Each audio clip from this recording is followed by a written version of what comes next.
Hello दोस्तों, welcome to all of you. Ashoka civils में आपका स्वागत है। पहले वीडियो पर आप लोगों का काफ़ी अच्छा प्यार देखने को मिला। आप लोग वीडियो देख तो रहे हैं लेकिन लाइक, शेयर और सब्सक्राइब नहीं कर रहे हैं। आप लोगों का सपोर्ट चाहिए। लाइक, शेयर और सब्सक्राइब ज़रूर करिए। ये इंट्रो की दूसरी क्लास है। इसके बाद हम लोग प्रॉपरली आपका सिलेबस जो है बिल्कुल बेसिक से शुरू करेंगे। कोई समस्या नहीं होगी, बस आप लोग केवल साथ दो। ठीक, जहाँ तक छोड़े थे उस वीडियो में वहीं से कंटिन्यू करते हैं। कोई सजेशन होगा तो आप ज़रूर बताएं। कैसा लग रहा है कमेंट ज़रूर करें, क्योंकि आपके कमेंट से ही हमें पता लगता है कि हमें क्या सुधार करना है या क्या नई चीज़ें जोड़नी है। तो कमेंट ज़रूर करिए कि आपकी वीडियो कैसा लगा। तो चलिए आगे देखते हैं। 1857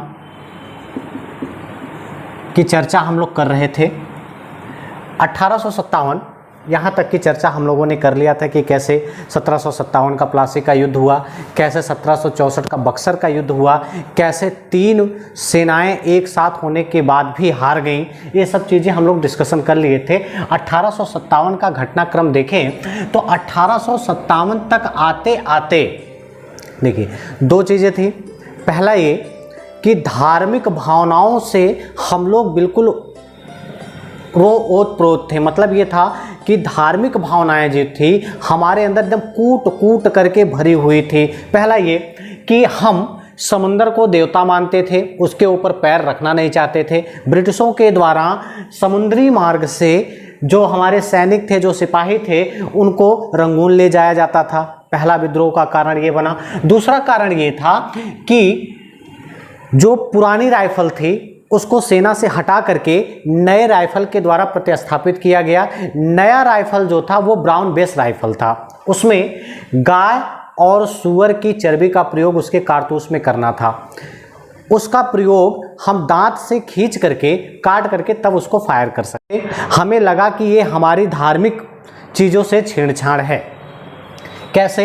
पहले तो ब्राउन बेस राइफल का प्रयोग किया गया, जिसमें कारतूस जो थी उसमें गाय और सुअर की चर्बी का प्रयोग किया गया, जो हमारे लिए हितकर नहीं था। इसलिए 10 मई को बैरकपुर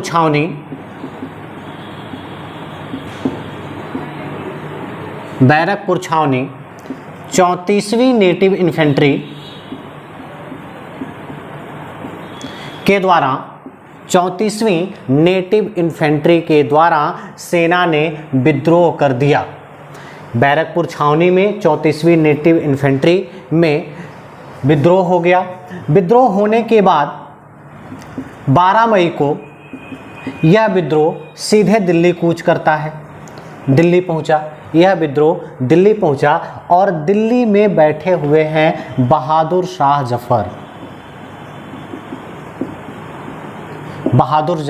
जफर, जिनकी बादशाहत केवल और केवल लाल किले तक ही सीमित रह गई थी। यानी अंग्रेजों ने सब कुछ कब्जा कर लिया था।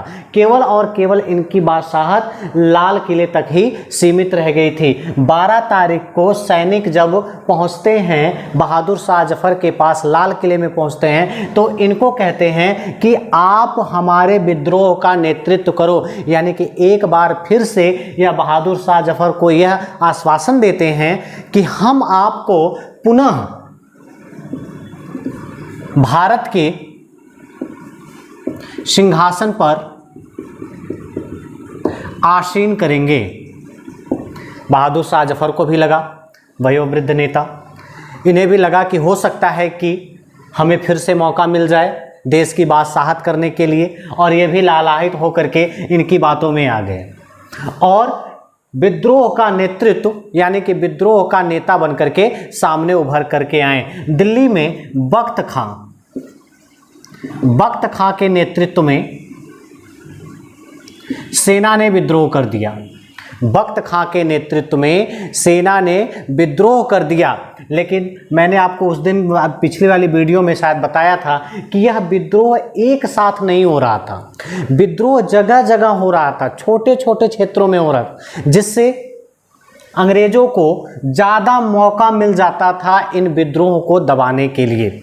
तो बख्त खां के नेतृत्व में सेना ने दिल्ली में विद्रोह किया, दिल्ली का विद्रोह दबा दिया गया सफलतापूर्वक, और बहादुर शाह जफर को हुमायूं के मकबरे से गिरफ्तार किया गया। जब बहादुर शाह जफर ने देखा कि अंग्रेज तो अब हमको पराजित कर देंगे, तो ये मान्यवर जाकर के छुप गए, हुमायूं के मकबरे में जाकर के छुप गए। लेकिन अंग्रेज इनको पकड़ते हैं बहादुर शाह जफर को और इन्हें रंगून भेज देते हैं, बोले अब तुम उधर ही चलो।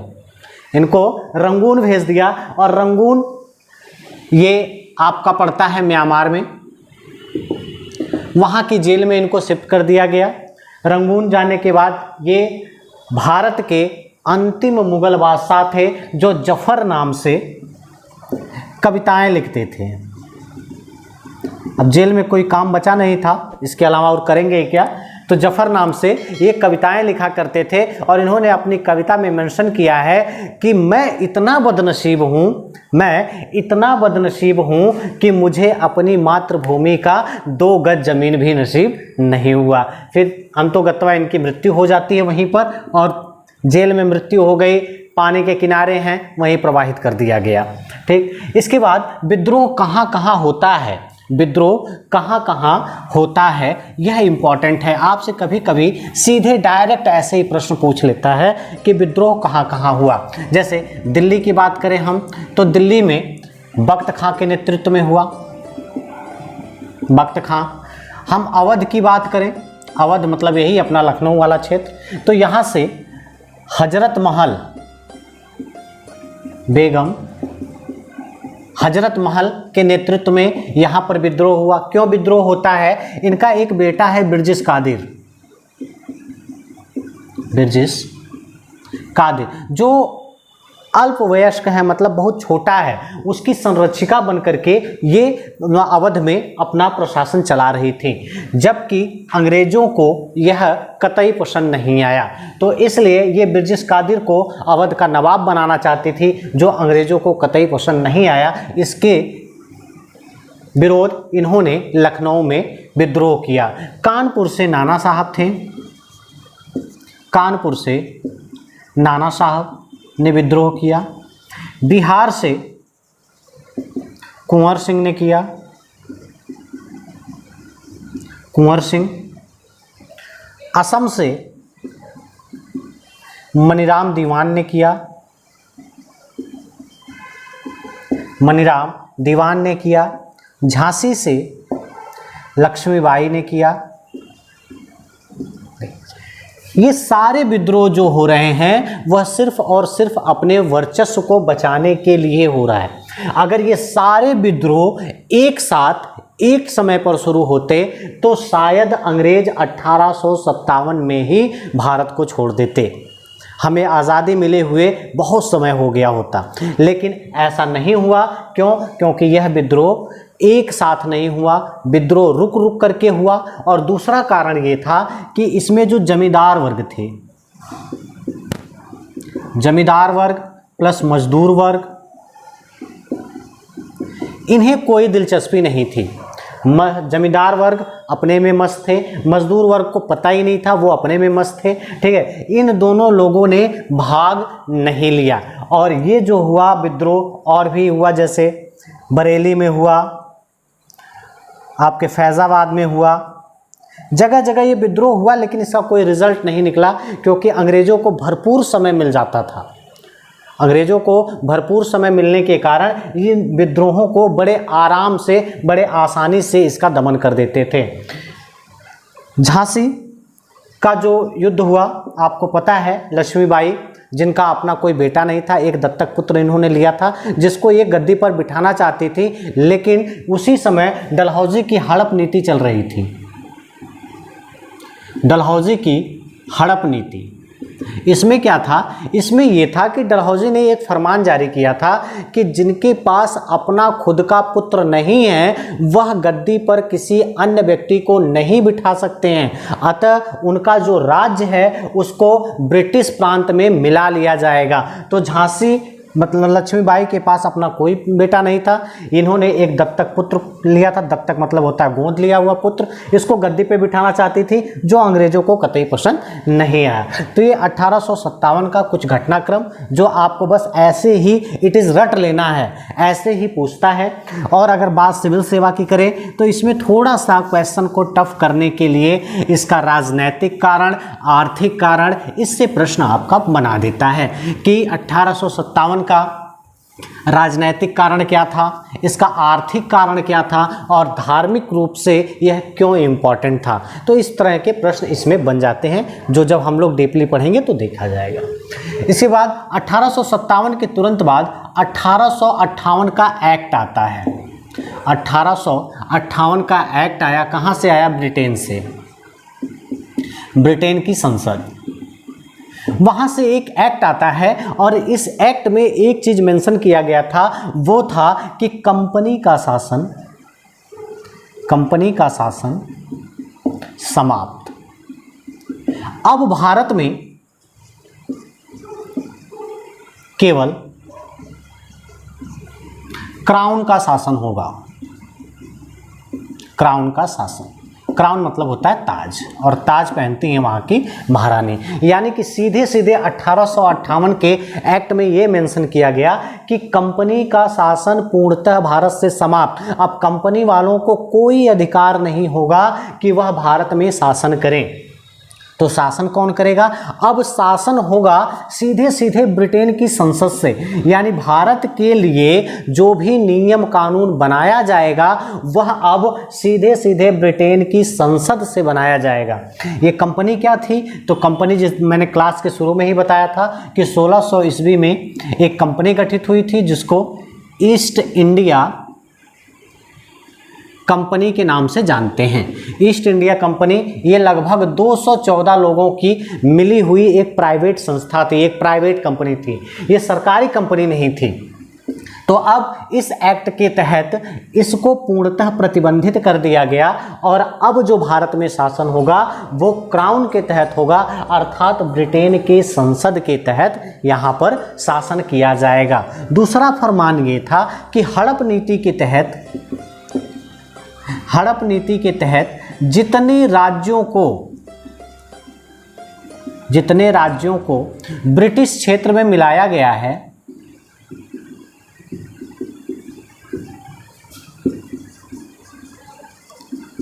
गया है वह उन्हें वापस कर दिया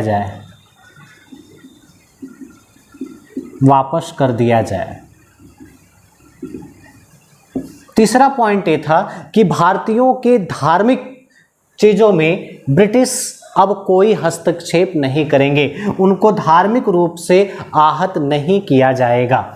तो ये कुछ पॉइंट 1858 का, यानी कि 1857 तक आपने देखा कि यहाँ पर कंपनी का शासन था और 1858 से अब जो शासन होगा वो क्राउन के तहत शासन होगा, यानी कि संसद के द्वारा शासन किया जाएगा।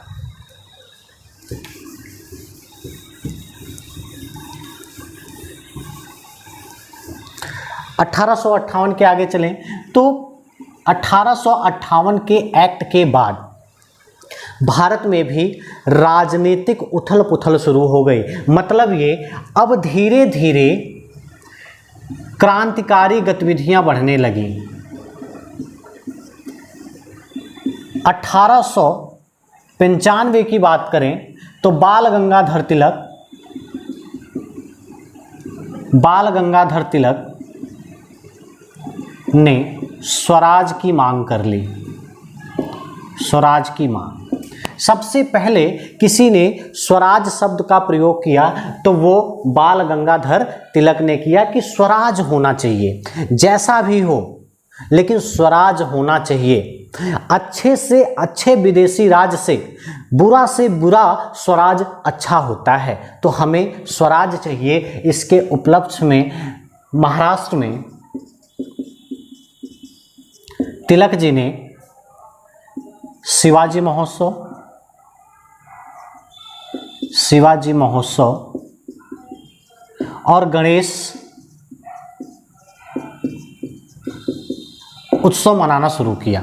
इसको मनाने का तात्पर्य ये था कि एकजुटता लानी है, यानी सबको एक साथ ले आना है। तिलक जी से एक प्रश्न बनता है, इनकी दो किताबें हैं, एक है मराठा और एक है केसरी। मराठा और केसरी। मराठा जो है वो इंग्लिश में है, मराठा जो है वो इंग्लिश में है और केसरी जो है वो मराठी भाषा में लिखित है। ये क्वेश्चन काफ़ी बार पूछा गया है कि मराठा किस में लिखा गया है और केसरी का लेखन किस भाषा में किया गया है। तो मराठा अंग्रेजी में है और केसरी जो है वो मराठी में है। इसके बाद धीरे धीरे राजनीतिक गलियारे में बिल्कुल उथल पुथल मचलनी शुरू हो गई और बंगाल में क्रांतिकारियों का जमावड़ा होना शुरू हो गया। यानी कि बंगाल को क्रांतिकारियों की जो मातृभूमि कहा जाता है या फिर बंगाल को ही क्रांतिकारियों की जननी कहा जाता है, जहां से तरह तरह प्रकार के क्रांतिकारी उत्पन्न होना शुरू हुए और उनका एक ही उद्देश्य था, केवल और केवल स्वराज। तो जब हम और आगे बढ़ते हैं 1895 के बाद, इससे पहले ही 1885 में कांग्रेस पार्टी का गठन हो गया था। 1885 में कांग्रेस पार्टी का गठन होता है ग्वालियर टैंक मैदान, गोकुलदास तेजपाल संस्कृत महाविद्यालय मुंबई में। वहां इसका गठन किया जाता है WC बनर्जी की अध्यक्षता में। WC बनर्जी की अध्यक्षता में, यानी WC बनर्जी अध्यक्ष थे और A.O. हुम के प्रयासों से, देखिए कांग्रेस पार्टी जो कांग्रेस पार्टी का गठन हुआ, उसका गठन करने में अंग्रेजों की पूर्णतः भूमिका थी। क्यों थी? क्योंकि ये जितने बुद्धिजीवी प्रकार के व्यक्ति थे, ये केवल साल में एक ही बार इकट्ठा होते थे।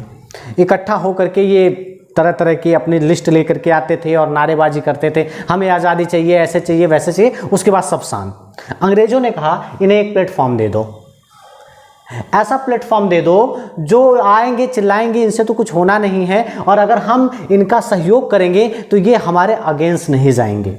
और 1885 से लेकर के जो 1905 तक का टाइम ऑफ पीरियड है, इसको नरम दल के नाम से जानते हैं। नरम दल, ऐसा दल जो केवल और केवल अंग्रेजों के संवैधानिक रूपों में विश्वास कर रहे हैं। उन्हें क्या था कि हम अंग्रेज बड़े न्यायप्रिय हैं, अंग्रेजों से हम मांगेंगे, अंग्रेज हमको दे देंगे। बस ये न्यायप्रियता में विश्वास करते थे कि अंग्रेज बहुत अच्छे हैं। इसी टाइम ऑफ ड्यूरेशन में 1885 में कांग्रेस पार्टी का गठन हो गया WC बनर्जी की अध्यक्षता में। इसके बाद इस कांग्रेस का अधिवेशन हर साल होने लगा। कांग्रेस का अधिवेशन हर साल होने लगा। 1885 के बाद 1886 में होता है, 1887 में हुआ, ठीक है। दादा भाई नौरोजी की अध्यक्षता में, और 1887 में बदरुद्दीन तैयब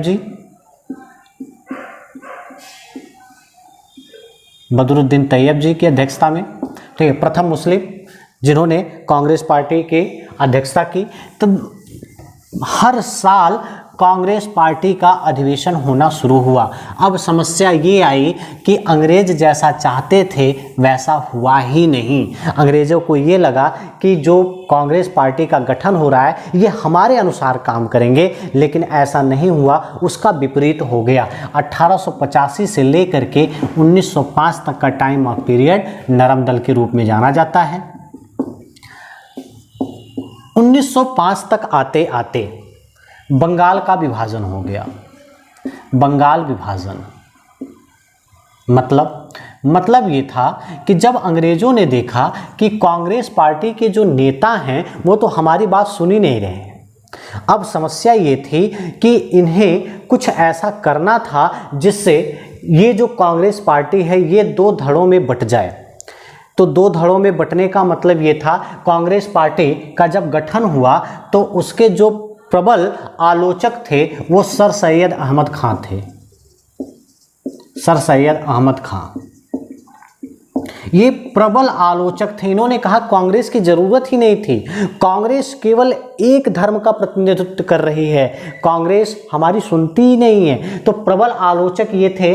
तो अंग्रेजों को लगा कि एक ग्रुप को तो हमारे साथ होना चाहिए, तो एक ग्रुप को हमारे साथ होना चाहिए। तो उसके लिए इन्होंने क्या किया, 1905 में बंगाल का विभाजन कर दिया। बंगाल विभाजन। लॉर्ड कर्जन इस समय वायसराय हैं। लॉर्ड कर्जन इस समय वायसराय हैं। 1905 में इन्होंने बंगाल को विभाजित कर दिया और कारण क्या बताया कि प्रशासनिक दृष्टि से हमें असुविधा हो रही है। मतलब बंगाल का क्षेत्र इतना बड़ा है कि हम उसमें शासन प्रशासन बेहतरीन ढंग से नहीं कर पा रहे हैं, इसलिए हम इसका विभाजन कर रहे हैं। विभाजन भी ऐसा किया कि एक तरफ मुस्लिम बाहुल्य क्षेत्र और एक तरफ हिंदू बाहुल्य क्षेत्र। इस दिन को शोक दिवस के रूप में मनाया गया, शोक दिवस के रूप में मनाया गया और राखी दिवस भी मनाया गया। रविंद्रनाथ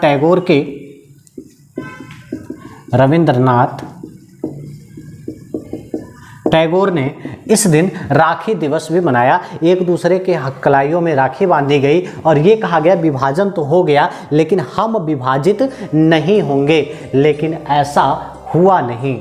1906 में मुस्लिम लीग का गठन हो गया। मुस्लिम लीग मतलब एक नई पार्टी बन गई, एक कांग्रेस पार्टी और एक मुस्लिम लीग पार्टी। 1906 में इसका गठन हो गया। कहाँ पे होता है? ढाका में होता है। ढाका जो बांग्लादेश में आज है। ढाका में मुस्लिम लीग की स्थापना होती है सलीमुल्लाह खां की अध्यक्षता में। सलीमुल्लाह खान की अध्यक्षता में ढाका में मुस्लिम लीग का गठन हो जाता है। 1907 की बात करें तो सूरत अधिवेशन जिसकी अध्यक्षता रासबिहारी घोष ने की थी। रासबिहारी घोष की अध्यक्षता में सूरत में 1907 में अधिवेशन होता है और इस अधिवेशन में कांग्रेस भी दो धड़ों में बट गई। किसमें? एक नरम दल और एक गरम दल।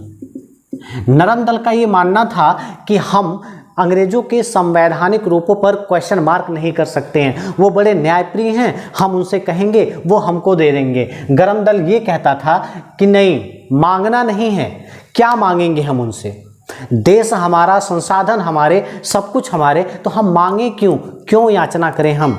जैसे सपोज करिए कि हम हैं और आप खूब खाए पिए हैं 2-3 दिन से और हम 2-3 दिन से कुछ खाए पिए नहीं हैं। अब आप हमारे सामने आए, बोले सर एकदम मैगी वगैरह लेकर के आए या फिर जो भी खाना वगैरह लेकर के आए और हमारे सामने बैठ के एकदम खाए पड़े हैं, पूछ भी नहीं रहे हैं। अब हम क्या करेंगे? आप समझ सकते हैं कि अगर हम 3 दिन से भूखे हैं, अगर हम आपसे मांग रहे हैं कि दे दो भैया एक रोटी हमें भी दे दो, तुम कहोगे नहीं हम काहे दे दें, अपने लिए लेके आए हैं। तो हमारे पास विकल्प क्या है? छीन लेंगे, ज़बरदस्ती ले लेंगे, क्योंकि हमें आपसे ज़्यादा ज़रूरत है। वही काम यहाँ करना था। गरम दल कह रहा है कि तुम जाओगे, भीख मांगोगे, भिक्षावृत्ति करोगे, वो देंगे ही नहीं। उनको देना होता तो दे देते, वो देंगे ही नहीं। तो भिक्षावृत्ति नहीं करनी है, हम उनसे लड़ करके ले लेंगे और अहिंसा भी करनी पड़ी तो हम पीछे नहीं हटेंगे। कारण ये था कि गरम दल में नाम आता है लाल बाल पाल का। लाल बाल पाल मुख्य रूप से हैं लाला लाजपत राय, बाल गंगाधर तिलक और बिपिन चंद्र पाल। ये लोग गरम दल के युवा वर्ग जो आएगा वो याचना में विश्वास नहीं करेगा। जबकि नरम दल में दादा भाई नौरोजी काफ़ी वयोवृद्ध, अब वो कौन सा मार करने के लिए जाएंगे और किसके साथ मार करेंगे? वो तो बेचारे खुद ही वयोवृद्ध हैं, कोई धक्का दे दिया तो हाथ पैर टूट जाएगा उनका। तो ये सब नरम दल में थे, बोले नहीं हमको झगड़ा नहीं करना है। गरम दल कह रहा नहीं, हमें झगड़ा करना है, हम लड़ के ले लेंगे। तो दो धड़ों में कांग्रेस 1907 के अधिवेशन में बट गई। दो धड़ों में बट गई, गरम दल और नरम दल। 1909 में एक चार्टर एक्ट आता है अंग्रेजों के द्वारा। चार्टर एक्ट आया जिसको कहा गया मार्लेमेंटो सुधार अधिनियम। सुधार अधिनियम, इसमें एक पॉइंट का मेंशन किया गया कि मुसलमानों के लिए पृथक निर्वाचक मंडल लाया गया, यानी कि उनको विशिष्ट बनाया गया और उनको यह महसूस करवाया गया कि हम अंग्रेज तुम्हारे हित में सोच रहे हैं, तुम हमारे साइड आ जाओ। तो उनके लिए पृथक निर्वाचक मंडल की व्यवस्था कर दी गई। पृथक निर्वाचक मंडल मिलते ही एक जो ग्रुप था वो अंग्रेजों के साथ हो लिया। इसमें जिन्ना भी शामिल थे, बड़े बड़े नेता भी शामिल थे जो कांग्रेस से दूरी बनाना चाहते थे, कांग्रेस से दूर हो गए और अंग्रेजों के संपर्क में आ गए। 1916 की बात करें, 1916 तक आते आते लखनऊ में एक अधिवेशन होता है जिसकी अध्यक्षता किया था अंबिका चरण मजूमदार ने। अंबिका चरण मजूमदार,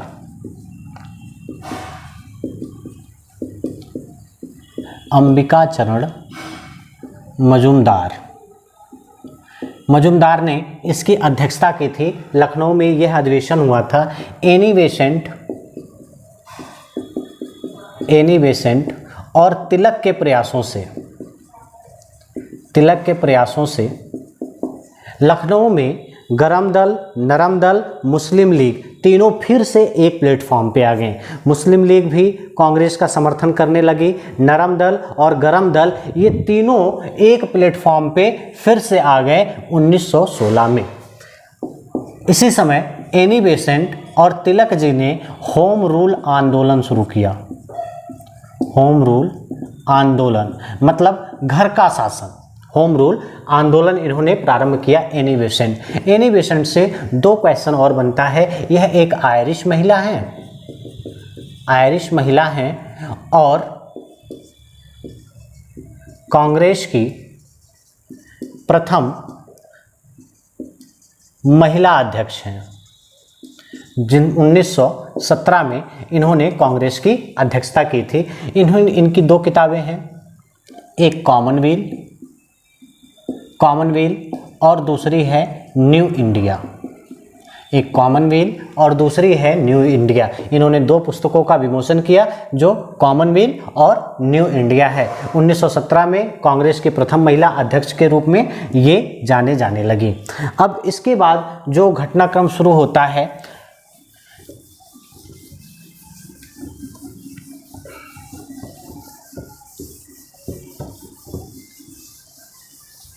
घबराइएगा नहीं, बस केवल इसको सुनते रहिए। ये सारी चीज़ें फिर से लौट के आएंगी। ये केवल और केवल इंट्रो क्लास है, एक परिचय करवा रहे हैं आपको हिस्ट्री से। डरना नहीं है, बिल्कुल कतई नहीं डरना है। एकदम रोचक तथ्यों के साथ पढ़ाएंगे और हिस्ट्री आपको क्लास में ही याद करवा देंगे। बस आप हमारे साथ बने रहो, ठीक। अब 1917 आपको पता है 9 जनवरी 1915 ये डेट। 9 जनवरी 1915 को भारतीय राजनीति में एक ऐसे व्यक्ति की एंट्री होती है जिसने पूरा का पूरा राजनीतिक माहौल ही बदल दिया। वो व्यक्ति हैं महात्मा गांधी। 9 जनवरी 1915 को महात्मा गांधी दक्षिण अफ्रीका को पूरी तरह से टाटा बाय बाय बोल के एकदम भारत में ही आ गए। लेकिन महात्मा गांधी 1915 में भारत आए, इससे पहले 1914 से लेकर के 18 तक प्रथम विश्व युद्ध चल रहा था। प्रथम विश्व युद्ध, और इसी दौरान गांधी जी का आगमन होता है। प्रथम विश्व युद्ध में जो लोग घायल हो गए थे उनको एम्बुलेंस सहायता देने और उनकी मदद करने के लिए गांधी जी आगे आए। 9 जनवरी 1915 को जब गांधी जी भारत आते हैं तो सबसे पहले ये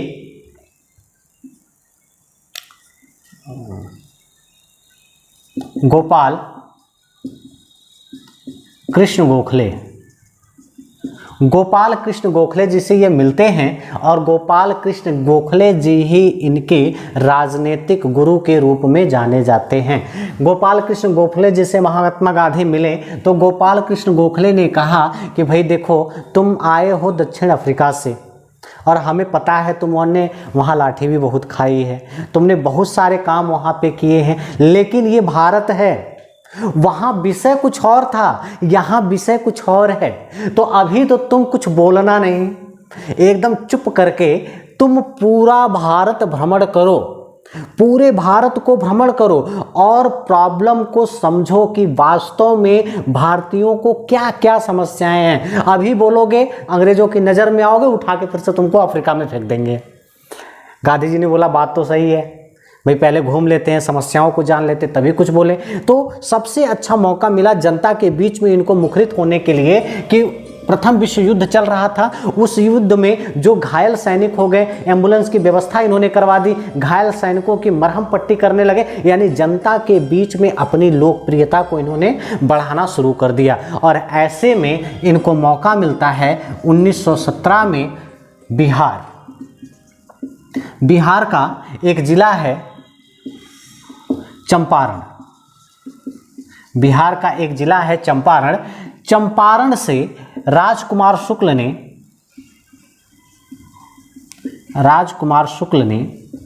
गांधी जी को आमंत्रित किया। किस लिए? चंपारण में तिनकठिया पद्धति चल रही थी। तिनकठिया पद्धति क्या थी? 3/20 भाग पर नील की खेती अनिवार्य थी, मतलब करना ही करना है, आप नहीं भी करना चाहोगे तब भी हम करवाएंगे आपसे। तो तिनकठिया पद्धति चल रही थी और राजकुमार शुक्ल ने गांधी जी को बुलाया कि आइए थोड़ा चंपारण में देखा जाए कि क्या समस्या चल रही है। गांधी जी चंपारण गए और चंपारण में ही इन्होंने पहला सत्याग्रह किया। यह इनका पहला सत्याग्रह था और सफल था। अंग्रेजों ने इनकी बातों को मान लिया और इनका सत्याग्रह जो था वो पूर्णतः सफल हुआ। और सफल होने के बाद इनकी लोकप्रियता जनता के बीच में एकदम से फैल गई। और इसी के बीच में इन्होंने 1918 में अहमदाबाद मिल मजदूर ये फरवरी में था, और उसके बाद खेड़ा आंदोलन। अहमदाबाद मिल मजदूर में इसमें क्या था कि मजदूरों को प्लेग का बोनस नहीं दिया गया था। प्लेग एक महामारी होती है उस समय, जैसे अभी आप 19 से लेकर के 21 तक फेस किए, कोरोना काल एक महामारी के रूप में आया था, ऐसे ही उस समय प्लेग आता था तो गांव के गांव बिल्कुल साफ हो जाया करते थे, कोई किसी को कंधा देने नहीं जाता था, ये छुआछूत की बीमारी हुआ करती थी। तो इसका बोनस मजदूरों को नहीं दिया जा रहा था, इसके लिए इन्होंने पहली बार भूख हड़ताल किया। भूख हड़ताल एक ब्रह्मास्त्र था गांधी जी के पास। जब ये सारी चीज़ों से हार जाते थे तो कहते थे हम खइबे नहीं करेंगे, तुम खिला ही लो हमको, हम खइबे नहीं करेंगे। ठीक, भूख हड़ताल ऐसा ब्रह्मास्त्र था जिससे अंग्रेज भी फेल हो गए। अभी आपको आगे बताएंगे, जब यरवदा जेल में इनको बंद कर दिया जाता है तो कैसे ये पूरा भूख हड़ताल पे एकदम बैठे रहते हैं, बोले हम खाएंगे नहीं जब तक अम्बेडकर जी से हमारी मुलाकात नहीं करवा दोगे। ठीक है, आगे आएगा अभी इस प्रकरण में। तो अहमदाबाद मिल मजदूर, खेड़ा आंदोलन, ये सारे आंदोलन इनके सफल होते चले गए और गांधी जी की लोकप्रियता जो थी वो भारत में बढ़ती चली गई। तो 1918 के बाद गांधी जी की लोकप्रियता पूर्णतः भारत में फैल गई। 13 अप्रैल 1919 भारतीय इतिहास में एक काला दिन आप कह सकते हैं इसको। 13 अप्रैल 1919 को जलियांवाला बाग हत्याकांड होता है। जलियांवाला बाग हत्याकांड जिसने पूरे इतिहास में एक काला धब्बा छोड़ दिया था। क्यों हुआ? 13 अप्रैल 1919 को जलियांवाले बाग में प्रोटेस्ट करने के लिए हजारों की भीड़ इकट्ठा थे। उनके दो नेता थे, एक थे सैफुद्दीन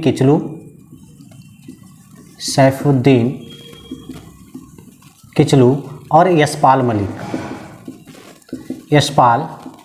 मलिक को अंग्रेज़ों ने बिना किसी कारणवश इनको गिरफ्तार कर लिया था, क्योंकि उसी समय अंग्रेज़ों ने एक कानून लाया था नो अपील नो दलील के तहत, रॉलेट एक्ट जिसको आप काला कानून के नाम से जानते हो, इसके तहत इनको गिरफ्तार करके जेल में डाल दिया गया था। जिनकी गिरफ्तारी का प्रदर्शन करने के लिए जलियांवाला बाग में कई हजार लोगों की भीड़ इकट्ठा हुई थी और बिल्कुल शांति प्रिय ढंग से वह भीड़ इस आंदोलन को आगे बढ़ा रही थी, क्योंकि यह आंदोलन नेतृत्व विहीन हो गया था। जो इन दोनों नेताओं को उठा करके जेल में बंद कर लिया गया था, इनकी ही गिरफ्तारी का विरोध प्रदर्शन किया जा रहा था। उसी समय जनरल वो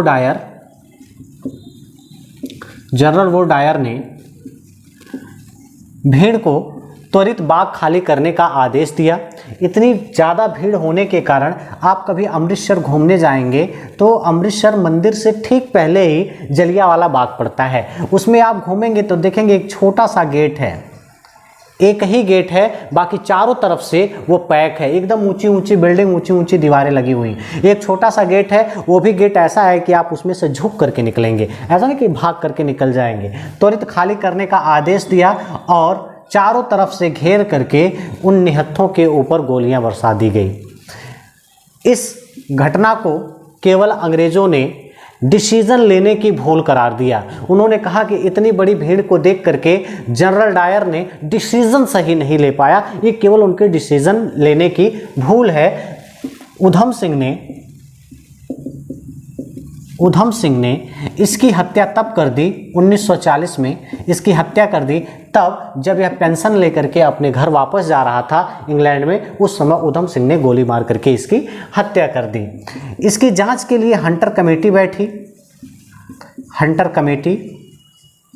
जिसने कहा कि इसमें कुल 379 लोग ही मारे गए हैं। लेकिन भारतीयों ने भी एक कमेटी बैठाई जिसमें मदन मोहन मालवीय और जवाहरलाल नेहरू ऐसे नेता शामिल थे। इन लोगों ने अपनी रिपोर्ट में कहा कि नहीं, 1000 से ज़्यादा लोग इसमें मारे गए हैं। लेकिन ब्रिटिश सरकार के द्वारा इस रिपोर्ट को नहीं माना गया और केवल डिसीजन लेने की भूल कहते हुए इस प्रकरण को ही इन्होंने बंद कर दिया। इसके बाद 1920 में गांधी जी ने असहयोग आंदोलन शुरू किया। आंदोलन मतलब ये था कि हम तुम्हारा सहयोग नहीं करेंगे। 1920 में गांधी जी ने असहयोग आंदोलन प्रारंभ किया। मतलब ये था कि हम तुम्हारी मदद नहीं करेंगे, हम तुम्हारा सहयोग अब नहीं करेंगे। यह आंदोलन काफ़ी अग्रेसिव हुआ। गांधी जी हिंसा कभी नहीं चाहते थे, वो हिंसा के पक्षधर नहीं थे, वह हमेशा शांति प्रिय ढंग से ही प्रदर्शन करने के लिए लोगों को प्रेरित करते थे। लेकिन 5 फरवरी 1922 को गोरखपुर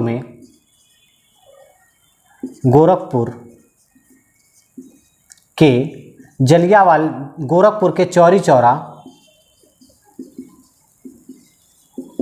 चौरा वाले क्षेत्र में उग्र भीड़ ने पुलिस थाने में आग लगा दी, जिसमें 21 सिपाही जल करके राख हो गए। इससे गांधी जी को काफ़ी दुख हुआ, क्योंकि वो हिंसा कभी नहीं चाहते थे। तो 12 फरवरी 1922 बारदौली प्रस्ताव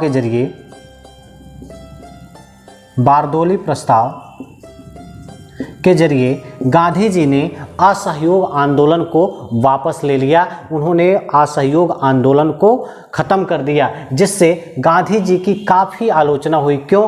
क्योंकि असहयोग आंदोलन उस समय एकदम प्रबल रूप ले चुका था और ऐसे में बारदौली प्रस्ताव का आना और असहयोग आंदोलन को वापस लेना गांधी जी की छवि को धूमिल कर दिया।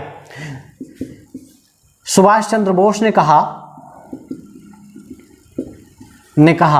कि अगर जम्मू कश्मीर में कोई व्यक्ति गलती करता है तो उसकी सजा कन्याकुमारी में रहने वाले व्यक्ति को क्यों दिया जाए। गलती जिसने किया है उसको प्रतिबंधित करिए या उसको सजा दीजिए, उसकी सजा पूरा देश क्यों भुगतेगा। ऐसे में गांधी जी की जो साख थी, जो छवि थी, वो पूर्णतः धूमिल हो गई और अंग्रेजों के पास एक अच्छा अवसर मिला और उन्होंने क्या किया, इनको गिरफ्तार कर लिया। गिरफ्तार करके इनको 6 वर्षों की सजा हुई, 6 सालों की इनको सजा होती है। गिरफ्तार करके इनको जेल में डाल दिया जाता है, लेकिन स्वास्थ्य खराब होने के कारण इनको 1924 में ही जेल से छोड़ दिया जाता है, रिहा कर दिया जाता है। और जेल से निकलते ही इन्होंने बेलगांव जो कर्नाटक में है, बेलगांव कर्नाटक में इन्होंने कांग्रेस की अध्यक्षता की। कांग्रेस की अध्यक्षता, एकमात्र अध्यक्षता जो गांधी जी के द्वारा की गई थी 1924 में बेलगांव अधिवेशन, यानी बेलगांव का जो कांग्रेस का अधिवेशन था उसकी अध्यक्षता गांधी जी ने की। 1924 के बाद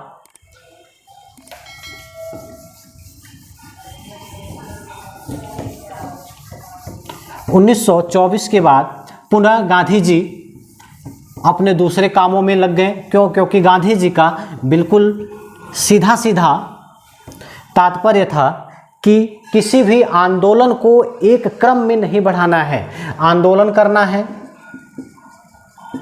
या इस शब्द को कहें सत्याग्रह, सत्याग्रह करना है, विराम लेना है, फिर सत्याग्रह करना है, विराम लेना है। इस क्रम में हमें असहयोग, इस क्रम में हमें आंदोलन को अग्रेसिव करना है। एकदम से आंदोलन एक शुरू हुआ और वो चलता रहे, उसका कोई परिणाम निकलेगा नहीं। तो ऐसे में इन्होंने पूर्णतः इस चीज़ से दूरी बना ली। 1924 के बाद ये फिर इस चीज़ से तटस्थ हो गए और 1939 के त्रिपुरी अधिवेशन में सुभाष चंद्र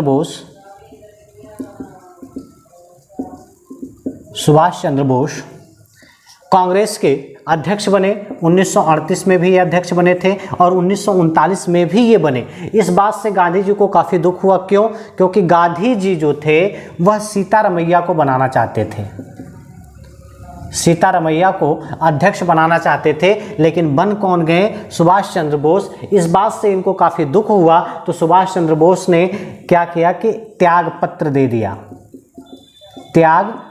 दे दिया कांग्रेस कमेटी से और फिर इन्होंने कांग्रेस को पूर्णतः छोड़ दिया और एक नई पार्टी का गठन किया, फॉरवर्ड ब्लॉक के नाम से इन्होंने अपनी एक नई पार्टी का गठन किया। लेकिन बहुत दिनों तक ये इसमें कार्यरत नहीं थे। बाद में ये फिर पार्टी को छोड़ करके जर्मनी चले जाते हैं। जर्मनी से फिर ये जापान चले जाते हैं। जापान में इनकी मुलाकात सोहन सिंह भाखना से होती है। सोहन सिंह भाखना और रास बिहारी बोस और बहुत सारे युद्धबंदियों से इनकी मुलाकात होती है और इन्होंने जापान में ही आज़ाद हिंद फौज का गठन किया। जापान में ही इन्होंने आज़ाद हिंद फौज का गठन किया और रेडियो से बोलते हुए सर्वप्रथम इन्होंने महात्मा गांधी को राष्ट्रपिता कह के संबोधित किया था। इन्होंने कहा था कि इस युद्ध में या स्वतंत्रता के इस संग्राम में मैं राष्ट्रपिता का आशीर्वाद चाहता हूँ, मैं राष्ट्रपिता का आशीर्वाद चाहता हूँ। यानी कि राष्ट्रपिता के नाम से सुभाष चंद्र बोस ने महात्मा गांधी को संबोधित किया था। इसके बाद 1939 में ही सेकेंड वर्ल्ड वॉर शुरू हो गया, द्वितीय विश्व युद्ध शुरू हो गया। द्वितीय विश्व युद्ध शुरू होने के बाद अंग्रेज़ों की निरंतर स्थिति बिगड़ती ही जा रही थी। अंग्रेज़ों ने पुनः भारतीयों से मदद मांगी कि भारतीय हमारे इस युद्ध में हमारी मदद करें, लेकिन भारतीयों ने पूर्ण रूप से मना कर दिया। मना कर दिया कि हम इस युद्ध में आपका साथ नहीं देंगे। क्यों? क्योंकि 1914 से लेकर के 18 तक जो प्रथम विश्व युद्ध हुआ था उसमें अंग्रेजों ने कहा था कि युद्ध समाप्ति के बाद हम आपको डोमिनियन स्टेट का दर्जा दे देंगे। डोमिनियन स्टेट यानी कि आप अपने देश में फ्री रहेंगे, आपका रक्षा मामला, आपका विदेश मामला हमारे पास रहेगा, बाकी आपको पूर्णतः हम स्वतंत्र कर देंगे। लेकिन इस पर कोई विचार विमर्श नहीं किया गया। इस पर गांधी जी ने कहा कि हम इस युद्ध से पूर्णतः तटस्थ रहेंगे। अन्य आंदोलनकारियों ने कहा कि अंग्रेजों की गिरती हुई स्थिति को देखते हुए हमें भी विद्रोह कर देना चाहिए। अगर हम विद्रोह कर देंगे तो अंग्रेजों को यहाँ से उखाड़ करके हम फेंक सकते हैं, क्योंकि ये पहले ही कमज़ोर हो गए हैं। इस पर गांधी जी ने कहा कि नहीं, अभी वो समय नहीं है, अभी वो समय नहीं है। क्यों? क्योंकि अगर हम अंग्रेजों के विरुद्ध उतरें, अगर हम अंग्रेजों के खिलाफ गए तो हम किसके नज़दीक पहुंच जाएंगे। सोचने वाली बात यह थी कि अगर हम अंग्रेजों का विरोध करते हैं तो आज़ादी तो हमें मिल जाएगी, क्योंकि इनके पांव ऐसे ही उखड़ चुके हैं। हम जरा सा विद्रोह करेंगे ये पूरा उखड़ जाएंगे। लेकिन फिर हम किसके नज़दीक चले जाएंगे? हिटलर, मुसोलिनी, हम उसके नज़दीक चले जाएंगे। यानी कि हमने एक बार अंग्रेज़ों को यहाँ आने का मौका दिया, वो 250 साल ऐसे ही हमारी दुर्दशा कर दिए हैं। और अब हम किसको आमंत्रित करेंगे? हिटलर को, मुसोलिनी को। यानी कि इसके विरोध में जाने का मतलब हम उसके संपर्क में गए और फिर वो 250 साल के लिए हमारे यहाँ आ जाएंगे। बुरे तो दोनों हैं, लेकिन उन दोनों में से हमें कम बुरे को चूज करना है। अगर हिटलर आता है, मुसोलिनी आता है, हिटलर वही व्यक्ति है जो यहूदियों को पकड़ करके हजार यहूदियों को कोठरी में बंद करके और गैस छोड़ देता है, सब मर जाते हैं, बॉडी तक नहीं निकालता है, गड्ढा खुदवा करके उसी में जिंदा सबको दफना देता है। तो ऐसे क्रूर शासक से अच्छे तो अंग्रेज हैं। क्यों? क्योंकि हमें पता है कि आज नहीं तो कल हम अंग्रेजों से आज़ादी तो अब ले ही लेंगे। तो इसलिए इस समय केवल और केवल हमें तटस्थ रहना है, किसी का साथ नहीं देना है।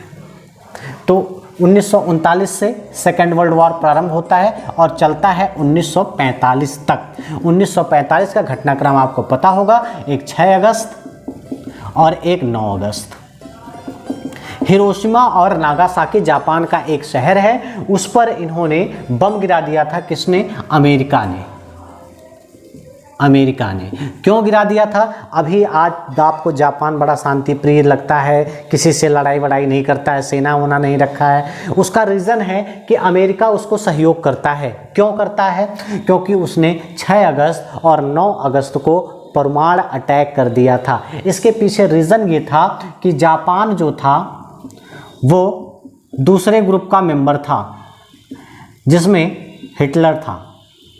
हिटलर ने कहा पूरी दुनिया को तो हम पटक पटक के मारेंगे, कोई दिक्कत नहीं है, कोई भी आ जाए हम भिड़ लेंगे, तुम केवल एक व्यक्ति को देख लो, अमेरिका को तुम संभालो, बाकी सबको हम देख लेंगे। जापान ने कहा बस इतना सा काम तुमने हमको दिया है, छोटा सा काम, इसमें कौन सी बड़ी बात है। और जोश जोश में आ करके जापानियों ने क्या किया?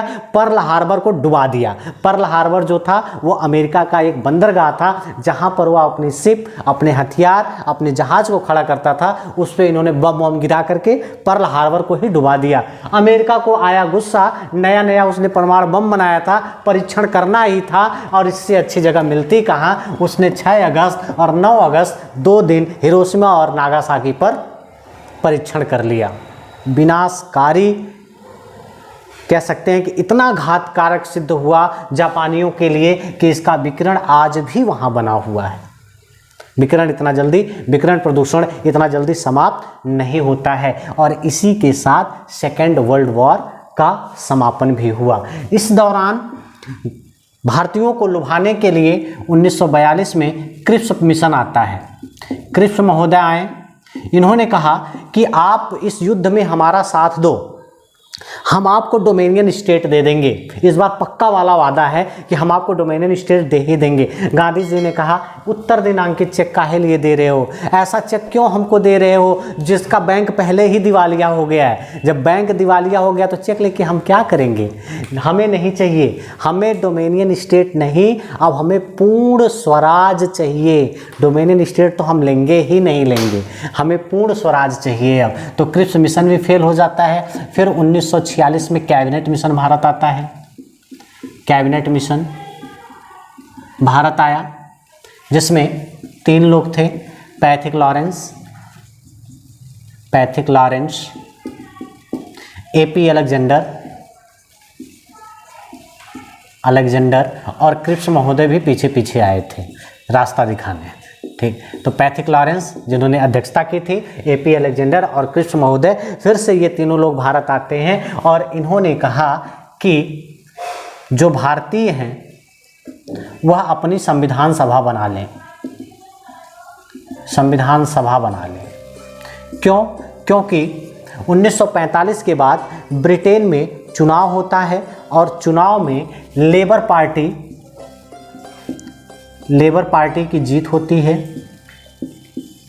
इसने कहा कि हम भारत को जुलाई 1948 के पहले आज़ाद कर देंगे। उससे पहले भारतीय अपना संविधान बना ले। क्यों? क्योंकि अगर हम यहाँ से चले गए, यहाँ से अगर हम एकदम से अचानक से छोड़ करके चले जाएंगे तो आप कैसे अपना शासन प्रशासन देखोगे? क्योंकि अगर हम अचानक से आपको फ्री कर देते हैं तो आप इतनी बड़ी पॉपुलेशन को संभाल नहीं पाओगे, क्योंकि आपके पास कोई रणनीति ही नहीं है। देश कैसे चलाओगे? कुछ तो रणनीति होनी चाहिए, कुछ तो विचार होने चाहिए। तो आप अपनी संविधान सभा बना लो और एक अंतरिम सरकार का गठन कर लो। अंतरिम सरकार यानी कि जब हम छोड़ करके आपको जाएं तो आप कम से कम ट्रायल, अंतरिम सरकार मतलब आप कह सकते हैं कि ट्रायल, एक तरह से आप प्रधानमंत्री बन जाओ, गृह मंत्री बन जाओ, सूचना मंत्री बन जाओ, रक्षा मंत्री बन जाओ, तरह तरह का विभाग आप बांट करके काम करना शुरू कर दो। अंतरिम सरकार का आप गठन कर लो ताकि हम आपको जब छोड़ करके यहाँ से जाएंगे तो फिर आप उसी को पूर्ण रूप से सरकार में कन्वर्ट करके अपना सरकार चला सकते हो। इस के परिणाम स्वरूप 15 अगस्त 1947 को भारत को आज़ादी मिल गई। भारत को आज़ादी मिली, लेकिन इसी दिन या आप कह सकते हो 14 तारीख की मध्यरात्रि को विश्व के नक्शे पर एक और देश उभर करके सामने आया जिसका नाम था पाकिस्तान। विश्व के नक्शे पर एक नया देश उभर करके सामने आया और 15 अगस्त 1947 को हमको आज़ादी मिल गई। आज़ादी के बाद जो ये अंतरिम सरकार का हमने गठन किया था, इसी को हमने पूर्ण रूपेण सरकार में कन्वर्ट कर दिया और अपना शासन प्रशासन करना प्रारंभ कर दिया। ये आगे की बातें जब हम संविधान पढ़ाएंगे तो बताएंगे किस तरह से अंतरिम सरकार बना और अंतरिम सरकार से कैसे ही ये पूर्ण रूपेण सरकार में आए और 1952 में फिर जा कर के आपका आम चुनाव होता है और यहाँ से नई सरकार का गठन होता है। ठीक, तो ये रही आपकी इतिहास की कुछ विषय वस्तु जिसको हमने समझाने का प्रयास किया है आपको। ये बिल्कुल इंट्रो क्लास है, इससे घबराना नहीं है। ये सारी चीज़ें आपको विस्तृत रूप से और क्रमबद्ध तरीके से मिलेंगी। ये केवल बस एक हमने आपको झलक दिखाई है इतिहास की कि एक्चुअल में इतिहास में हमें पढ़ना क्या क्या है, जिसमें सबसे इम्पॉर्टेंट जो फैक्टर होता है इतिहास का वो 1885 से लेकर के 1947 तक का घटनाक्रम मोस्ट इम्पॉर्टेंट होता है। यहाँ से बहुतेरे क्वेश्चन पूछे जाते हैं। ठीक, तो ये आपका पूरा का पूरा सिलेबस हमने डिस्कशन कर दिया और एक संक्षिप्त रूप में पूरे इतिहास को आपके सामने रखने का हमने प्रयास किया है। आप कमेंट के माध्यम से हमें बताएंगे कि ये सेशन आपको कैसा लगा, आपको हमारी कितनी बातें समझ में आई और क्या क्या सुधार अभी किया जाए इसमें, ठीक, आपके लिए हम बिल्कुल तत्पर हैं। जैसा आप रिकमेंड करेंगे हम उस तरह से आपके सामने प्रस्तुत करेंगे सारे मैटर को। और हमारे साथ आप 1 साल बने रहिए, 1 साल आप हमको दीजिए, जीएस में हम आपको महारत हासिल करवा देंगे, कोई भी पेपर नहीं छूटेगा। लेकिन हमारे करने से नहीं होगा। ऐसा नहीं कि आपने वीडियो देख लिया फिर आपने बंद करके सो गए, तो ऐसा नहीं कि हम यहाँ से जादू फेंक रहे हैं, आपके दिमाग में जाके घुस गया, बिल्कुल सब सोए रात में सब याद हो गया। नहीं, रिवीजन मस्ट है। आप 1 बार देखिए, 2 बार देखिए, जहां आपको पॉइंट्स लगता है कि नोट करने की ज़रूरत है आप साथ साथ नोट करते चलिए। पीडीएफ हम आपको प्रोवाइड करेंगे, लेकिन आप अगर अपने हैंड राइटिंग में नोट्स तैयार करेंगे तो वो ज़्यादा लाभकारी होगा। और आपको जहां जहां डाउट लगे वहां आप कॉपी में नोट डाउन करते चलिए। यह बेहतरीन तरीका होता है तैयारी का। पीडीएफ हम देंगे, एज इट इज़ आप पीडीएफ रट लोगे, कोई दिक्कत नहीं है, लेकिन आप उसी मैटर को हमारे साथ साथ लिखते चलिए या फिर बाद में आप लिखिए, तो वो चीज़ें आपको ज़्यादा लर्न होगी। और अपने हैंड रिटन में अगर आप करते हैं तो वो चीज़ें ज़्यादा लर्न होती हैं अपेक्षाकृत पीडीएफ के। बाकी पीडीएफ आपको दिया जाएगा। आपको क्लास कैसी लगी आप ज़रूर बताइएगा कमेंट के माध्यम से, और लाइक शेयर सब्सक्राइब ज़रूर करिएगा। धन्यवाद।